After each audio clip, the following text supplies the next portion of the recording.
तनख्वाह कितनी है? लाखों में। मराहत कितनी है? करोड़ों में। नखरे कैसे हैं? नई नवेली दुल्हन से भी ज्यादा। यही नहीं, अभी और सुनिए। परफॉर्मेंस कैसी? अंडा। हमारे यहाँ ऐसा ही होता है।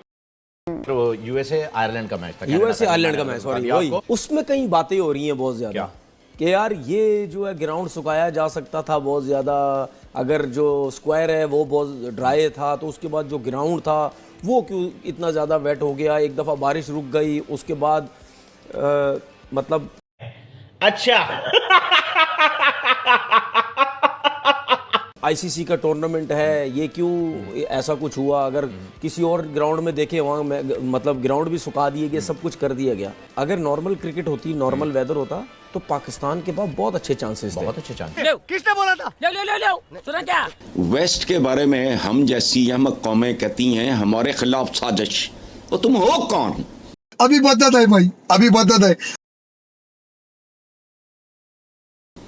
तुम्हारे खिलाफ साजिश करे अगर तुम्हें कोई दम हो, जान हो, कि तुमको बड़ी प्रॉमिसिंग किस्म की नेशन हो।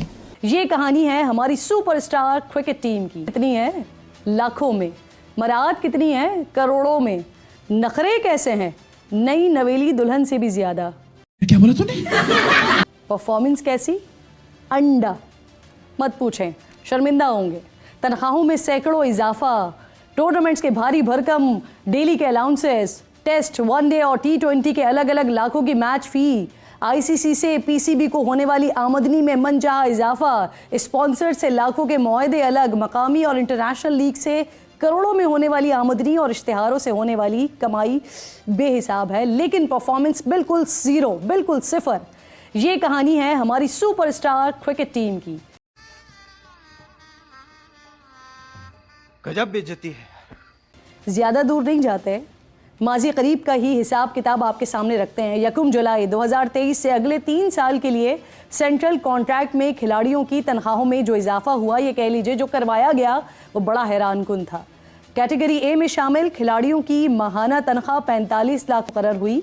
कैटेगरी बी में शामिल खिलाड़ियों की माहाना तनख्वाह 30 लाख, कैटेगरी सी में शामिल खिलाड़ियों की माहाना तनख्वाह 15 लाख और डी में शामिल खिलाड़ियों की कम से कम माहाना तनख्वाह 7.5 लाख हो गई।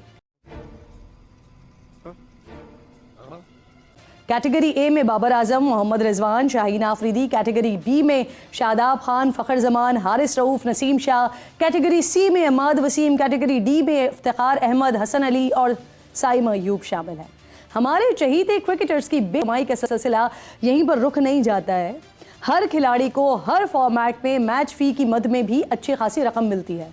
इसमें भी गुज़िश्ता साल अच्छा खासा इजाफा किया गया था। टेस्ट मैच फी 8,38,000 से बढ़ाकर तकरीबन 12.5 लाख की गई। वनडे मैच फी 25% इजाफे के बाद 6,43,000 रुपए की गई, जबकि T20 की मैच फी में 12.5% इजाफा करके उसे 18,000 रुपए कर दिया गया। ठीक है, समझ गया। ये तो वो आमदनी है और वो मराहत हैं जो पीसीबी खिलाड़ियों को गुज़िश्ता साल किए गए कॉन्ट्रैक्ट के तहत दे रहा है। फिर इसके ऊपर मैच विनिंग प्राइज़ है, मैच में मिलने वाला नकद इनाम अलग है, जबकि बोर्ड की तरफ से सीजन में 2 गैर मुल्की लीग्स खेलने की इजाज़त से क्रिकेटर्स को होने वाली आमदनी भी मज़ा दोबाला कर देती है। ये सब कुछ मिलने के बाद भी हमारे क्रिकेटर्स ने पीसीबी पर आईसीसी की सालाना आमदनी से मिलने वाले हिस्से में भी शेयर मांगा था, जिसकी वजह से गुज़िश्ता साल आईसीसी वर्ल्ड कप के दौरान भी पीसीबी और खिलाड़ियों के दरमियान मसाइल चल रहे थे। लेकिन बिलाखिर फिर पाकिस्तान क्रिकेट बोर्ड को हथियार डालना पड़ गए। इंटरनेशनल आमदनी में से भी 3% शेयर्स खिलाड़ियों को देने पर रजामंद हो गए। वर्ल्ड कप से पहले और उसके पूरी जान लगाकर ना हमारे क्रिकेटर्स ने अपने मुआवजों में इजाफा तो करवा लिया, लेकिन जब इन मुआवजों को जस्टिफाई करने और मैदान में परफॉर्मेंस दिखाने की बारी आई तो हमारे यही मालामाल कौम के लाल खेलना भूल गए। बहन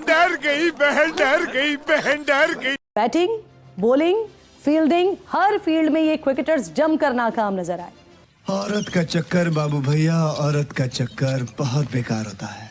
वनडे रैंकिंग में नंबर 1 टीम बाबर आजम की कप्तानी में सितंबर में एशिया कप 2023 में फेवरेट के तौर पर दाखिल हुई, लेकिन सेमीफाइनल में श्रीलंका के हाथों शिकस्त खाकर बाहर हुई।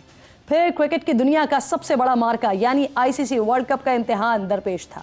यहां तो बाबर आजम की कप्तानी में कौमी टीम सेमीफाइनल तक भी नहीं पहुंच सकी। मजा आया और मैं ये जो मजा है हिंदुस्तान के हर व्यक्ति को देना चाहता हूं। इंडिया में खेले गए वर्ल्ड कप में ग्रीन शर्ट्स ने 9 में से सिर्फ 4 मैचेस जीते थे और हमारे मालदार शाहीनों की उड़ान में पहले ही कोताही आ गई। इसके बाद न्यूजीलैंड के साथ बमुश्किल सीरीज ड्रॉ हुई। आयरलैंड के हाथों T20 मैच में शिकस्त, फिर इंग्लैंड से T20 सीरीज में शिकस्त और फिर वर्ल्ड कप के लिए अमेरिका पहुंचते ही अमेरिका जैसी नौनिहाल टीम के हाथों बेहाल हो गए। हमारे यहाँ ऐसा ही होता है। अमेरिका के हाथों शिकस्त के बाद इंडिया के खिलाफ बॉलर्स ने अच्छी परफॉर्मेंस दिखाकर कौम की उम्मीदें थोड़ी बांधी, लेकिन फिर उन्हीं ग्रीन शर्ट्स ने जीता हुआ मैच ऐसे हारा कि ना ही पूछें। एक के बाद एक शिकस्त की इस जारी दास्तान के बाद अब खबरें आ रही हैं कि पीसीबी ने क्रिकेटर्स के सेंट्रल कॉन्ट्रैक्ट का असर-ए-नौ जायजा लेने का फैसला किया है। खबरें ये भी हैं कि खराब परफॉर्मेंस वाले कौमी क्रिकेटर्स की सेंट्रल कॉन्ट्रैक्ट में तनजुली होगी नहीं। और कई क्रिकेटर्स को तो शायद सेंट्रल कॉन्ट्रैक्ट से हाथ भी धोना पड़ सकते हैं। बहुत अच्छा लगेगा। T20 वर्ल्ड कप में शिकस्त के बाद चेयरमैन पीसीबी मोहसिन नकवी भी कह चुके हैं कि टीम में बड़ी सर्जरी की जरूरत है। अब देख इस सर्जरी में छुरी तले आता कौन है। ठीक है, समझ गया। यूएस और कनाडा का जो मैच हुआ था, जो बारिश की नजर हो गया, जिसमें 5-5 ओवर की भी आई थी। ठीक है, उसमें कई बातें हो रही हैं बहुत ज्यादा कि यार ग्राउंड सुखाया जा सकता था बहुत ज्यादा। अगर जो स्क्वायर है वो बहुत ड्राई था तो उसके बाद जो ग्राउंड था वो क्यों इतना ज़्यादा वेट हो गया। एक दफ़ा बारिश रुक गई, उसके बाद मतलब आईसीसी का टूर्नामेंट है, ये क्यों ऐसा कुछ हुआ। अगर किसी और ग्राउंड में देखे वहाँ मतलब ग्राउंड भी सुखा दिए गए, सब कुछ कर दिया गया। तो ये कुछ थोड़ी बहुत बातें अच्छा, वो मेरी कता कलामी की माफी सर, वो यूएसए आयरलैंड का मैच था। यूएसए आयरलैंड का मैच, सॉरी, वही कल जो हुआ है वो यूएसए। इतने मैचेस दिमाग में चल रहे होते हैं ना, कंफ्यूजन रहते हैं। यूएसए आयरलैंड था वो। जी बिल्कुल। अच्छा, इसके ऊपर सोशल यूएसए कनाडा तो पहला मैच हुआ था, वो तो 191। अच्छा, हमको सिखा रिया है। अच्छा, अब जब 194 वाला। अच्छा, इसमें ग्राउंड सुखाने के ऊपर बड़ी मजे की बातें हो रही है कि जी कर्जे देने वाला जो है वो आपका ब्लोअर से सुखा रहा है और कर्जे लेने वाला हेलीकॉप्टर से सुखा रहा है ग्राउंड। तो ये एक आया है बराबर में कि यार ऐसे हो सकता है वैसे हो सकता है। लेकिन मजे की बात यह है सर कि दोबारा बारिश शुरू हो गई थी, मैच इसलिए कैंसिल हुआ। मैच कौन है ये लोग, कहां से आते हैं? ड्राई पिच की वजह से या ग्राउंड की वजह से, वेट आउटफील्ड की वजह से तो डिले हो रहा था। लेकिन जब वो दोबारा आए हैं ना अंदर, तो ड्रिजलिंग स्टार्ट हो गई थी, जिसकी वजह से दोबारा पिच को जो है कवर किया गया और फिर ये वर्डिक्ट आया कि जी अब मैच कैंसिल। देखिए, वो तो चले दोबारा भी शुरू हो गई, लेकिन ये भी आईसीसी के ऊपर बातें उठ रही है ना कि भाई आपको पता नहीं था कि इस टाइम बारिश हो सकती है, इन दिनों में बारिश हो सकती है। सर फ्लोरिडा हर वक्त डूबा रहता है। आज के मैच का क्या हुआ इंडिया का? इंडिया का तो खैर वेस्ट इंडीज में था, लेकिन बारिश की नजर हो गया। बारिश की नजर वो भी गया। इंग्लैंड फंसा हुआ है। इंग्लैंड फंसा हुआ है, ये भी तकरीबन बारिश की नजर हो रहा है। अब आप ये देखें कि और कल वाला भी बारिश की नजर। अब आप ये देखें, मैं पाकिस्तान की साइड नहीं ले रहा, पाकिस्तान तो हर दफा इसी तरह नहीं करता है। आईसीसी के टूर्नामेंट मुश्किल में खेलता है, जीतता है, पॉइंट ये कैलकुलेटर लेके जाते हैं हम। लेकिन अगर नॉर्मल क्रिकेट होती, नॉर्मल वेदर होता, तो पाकिस्तान के पास बहुत अच्छे चांसेस थे, बहुत अच्छे चांसेस थे। अरे कहना क्या चाहते हो? ना कुछ बुरा करने के बावजूद भी सर ये मैच यूएसए को मार दिया था। आयरलैंड और यूएसए का मैच हो जाता, ठीक है, अगर आयरलैंड हरा देते तो पाकिस्तान के पास मौका ही मौका था। मैं फिर वही बात बोलूंगा, लोग बोलेंगे अगर मगर की हम बातें करते, मौका। अब ये इंग्लैंड भी देखें इसी तरीके से बाहर हो। चुप, बिल्कुल चुप, खत्म, bye bye, ta ta, good bye, गया।